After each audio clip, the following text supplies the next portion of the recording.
जब दुनिया के अंदर इनकलाब आए हैं, सबसे ज्यादा तालिब इल्म उसमें शिरकत किए हैं। इंडोनेशिया में डिक्टेटर को हटाने के लिए कॉलेज के स्टूडेंट्स निकले, यूनिवर्सिटी के स्टूडेंट्स निकले। अमेरिका के अंदर जो सिविल राइट्स मूवमेंट थी, नौजवान उस नाइंसाफी के सामने खड़े हुए। वियतनाम वॉर हुई, उसके खिलाफ नौजवान निकले। और जहाद क्या?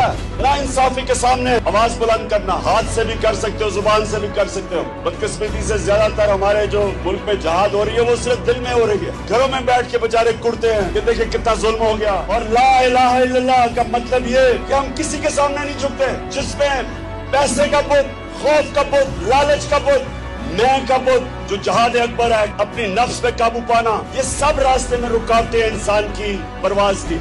कभी कभी एक कौम की तारीख में एक ऐसा वक्त आता है, हर शहरी के ऊपर ये लाजमी हो जाता है कि वो राय हक के लिए अपनी आवाज बुलंद करे, जुल्म का मुकाबला करे, नाइंसाफी का मुकाबला करे। वो बुज़दिल और खुद गर्ज सिर्फ वो जुल्म का मुकाबला नहीं करते, गुलाम अच्छे गुलाम रहते। इस मुल्क की हकीकी आजादी लेने के लिए आप सब ने जदोजहद करनी है, क्योंकि जंजीरें गिरती नहीं, तोड़नी पड़ती है। आजादी मिलती नहीं, छीननी पड़ती है।